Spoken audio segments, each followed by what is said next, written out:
السلام عليكم ورحمة الله وبركاته. أصحابتك وحرين جانال كمركز السود وده أدي هذا ما سنتين مانت وإسنين وأنا صدح يلا باتنك بيش الجون اللي حاد سنة كلا بدو كن يا أفريل لباتنك مقال كانوا حربا إن ندخل وداقو مدحوين ترامب أو شاعيي إن حب الجوجين لكلا دح دقي بوحدة ودمدا إيران إيه إسرائيل ساعة كدب مركي إيران أي دوقيسي سلقة وقوين أمريكان كل هاي بريقة دحوه كويا لقدر ترامب وحولي هاي وأنا لوسي الشاقي waan ka sii gaashaamanay maxayse tahay sababta Ameerika Qatar oo Trump ugu mahad celinayo dawladda Qatar miya arintan dhaxdhaxaadisay arimahaasi oo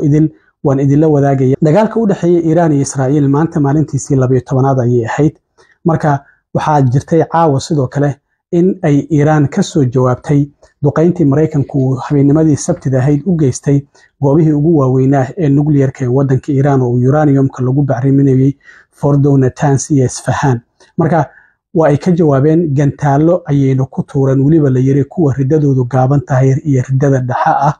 saldhigga ugu weyn ee Mareykanku ku leeyahay wadanka Qatar oo bariga dhexe uu ku leeyahay laakiin Qatar ku yaala waxaana la leeyahay ilaa 10 kun oo ciidamada ayaa joogo 100 diyaaradood dagaalka ayaa joogtay laakiin 40 kamida waa laga sii qaaday ciidamada xitaa waa laga yareeyay oo arintan waa la ogaa laakiin Trump waxa uu leeyahay Iran waa ay ka soo jawaabtay burburintii aan ku sameynay goobahoodii nuclearka Iran laakiin waxa ahayd jawaab aad u daciif ah waana ka hortagnay waxa uu yiri 14 gantaal ayay nagu soo tuureen 13 kamida dhulka ayaan soo dhignay midna waan iska sii daynay maadaama jiho aan qatar nagu ahayn oo ku sii socday marka gantaalkaasi meesha uu ku dhacay meel kamida dawladda Qatar miyuu ku dhacay lama oga waa dhacay laakiin ilaa hada qasaarahu geystay lama oga laakiin waxaan ku faraxsanahay yiri inaan shacabka Mareykanka u sheego aan idinku wargeliyo in qof Mareykan uusan ku dhaawacmin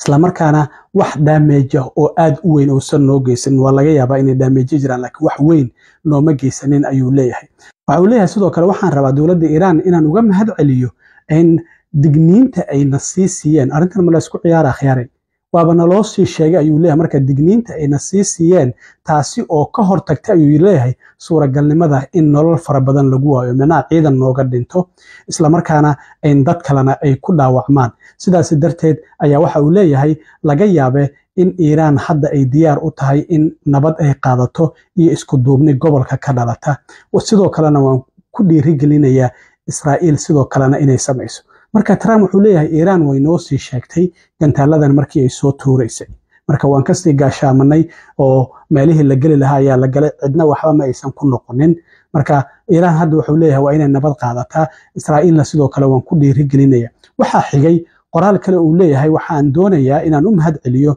ninka sida aadka loo qadariyo Ameerika wadanka Qatar waxana uu sheegay in uu sameeyay wax kasto awoodiisa si uu nabad uu gobolka bariga dhexe uu uga dhaliyo iyadoo waliba caawa la weeraray saldhigga Mareykanku uu ku leeyahay Qatar marka waxa uu leeyahay waxaan ku faraxsanahay in ay sheego in qof Mareykan uusan ku dhiman ama uusan ku dhaawacmin marka Trump markii qoraaladaasi uu soo qoray kadib ayaa haddana waxa uu soo qoray qoraal dheer oo ku leeyahay caalamka waa idin hambalyeynaya hadda waxa la joogaa xilligii nabadda oo far waaweyn uu ku soo qoray intaas markii uu soo qoray 2 saacadood kadib qoraalkan dheer ayuu soo qoray ku sheegayo in Iran iyo Israa'iil xabajoojin buuxda heshiis ah ay gaareen waliba qoraalka sida uu muuqato waxyaabo fara badan oo waxa ku jira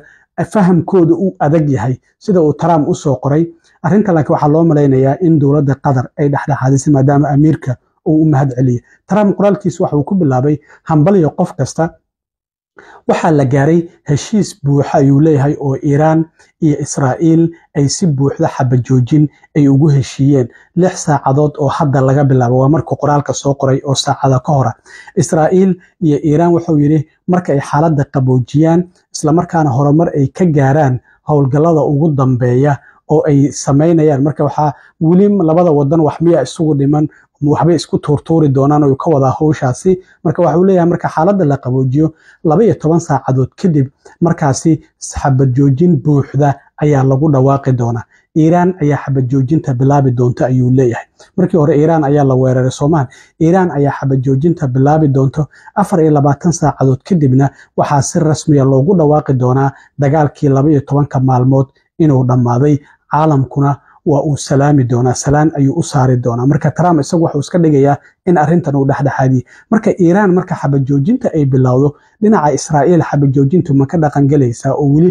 ma waxbay ku tuuri karayaan Iiraan? Arrintaasi kalama cadda. Marka sidaas ayuu Trump u soo qoray. Marka wuxuu yidhi inta xabad joojintu ay socoto, dhinac weliba wuxuu ahaan doonaa mid nabad ah, isla markaana la isqadariyo. Waxa uuna ka soo qaadi doonaa in ay wax kasta ay yihiin sidii ay ahaayeen. Marka waxaan jeclahay inaan u hambaliyeeyo labada wadan ee Iiraan iyo Israa'iil adkaysiga ay sameeyeen, geesinimada iyo weliba maskaxda ay ku go'aansadeen in lagu soo gabagabeeyo waxa loogu yeeray dagaalkii 12 maalmood. sidaasi ayuu soo qoray. Waxa uu sheegay dagaalkan inuu muddo sanado ah socon lahaa, burburin lahaana guud ahaan bariga dhexe, laakiin ma aysan dhicin, mana dhici doonto. Donald J. Trump ayuu ku soo qoray, madaxweynaha Maraykanka. Marka ninkii Trump ahaa sidaasi ayuu leeyahay.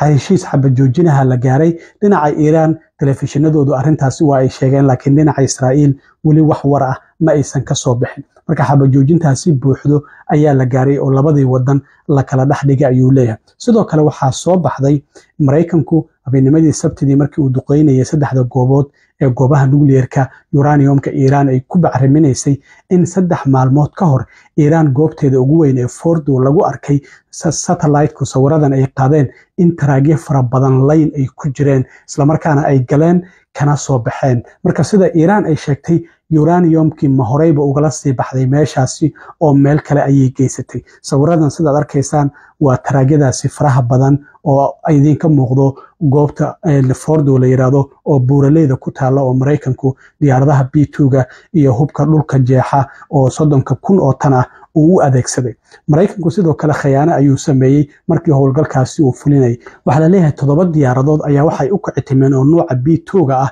dhinaca wadanka Guam, halka 7 kalena jihada kale ay aadeen. Marka waxa la isdhahayay Guam ayay u socdaan, laakiin kuwan waxay aadeen dhinaca saldhigga Maraykanku ku lahaa badweynta Hindiya ee la yiraahdo Diego Garcia. Halkaasi ayayna ka duuleen oo howlgalka ay ka fuliyeen. Sidaan horey idinku sheegana 125 diyaaradood oo nooca dagaalka iyo kuwa shidaalkan diyaaradaha hawada ku siiya noocan B2ga ayaa ka qayb galay. Waxaa jirtay sidoo kalena gujisyo badweynta gantaalada Tomahawk oo 30 gaarayana halkaasi ka tuuray. Marka Iiraan arrintaasi waa lagu khiyaanay, laakiin iyaduna waxay leedahay waxbaba nama gaarin oo alaabteena mar hore ayaan halkaasi kala sii baxnay. Marka sheekadu waxay u muuqataa mid la isla ogyahay. Caawa gantaaladii Iiraan ay ku tuurtay saldhigga Maraykanku ku leeyahay caasimadda wadanka Qatar ee Doha. Maraykanku Trump waxa uu leeyahay waaba naloo sii sheego waan ka gaashaamanay. Iiraan iyadana ma loo sii sheego waxa la yiri war meeshan wax ku tuurtuuraynaaye wixii idinku jira kala sii baxa. Marka sheekadu sidaas ayay u muuqataa. Waan arki doonaa heshiiskan xabad joojinta waxyaabaha ka dhaqan gala, laakiin waxa la yaaban yahay Iiraan sidan fudud oo heshiiskan xabad joojinta ay ku ogolaatay, iyadoo loo yahay dhibaatadii la gaarsiiyay goobahoodii nuclearka, generaaladii ciidamada oo laga dilay, saynis yahanadii laga dilay, duqeymo fara badan oo meelo kala duwan loo geysto. Hadda waxa la leeyahay saldhiggii booliska Tehran iyo meelo fara badan ayaa Israa'iil ay duqeysay maanta oo u dambeysay. Xabsi ayaa ka mid ah, meelo badan ayay duqeeyeen. Marka iyadoo arrintaasi jirta in Iiraan sidan fudud ay xabad joojintan ku qaadato, iyaduna sidoo kale waa waxyaabo kale oo aad loola yaaban yahay. Arrimaha ka soo kordha waa idila soo socodsiin doonaa. Aad iyo aad u mahadsantihiin asxaabta. Intaan mar kale kulmi doono waa saaxiibkiin Cilmi Waaro idinla sidaa iyo nabadgelyo.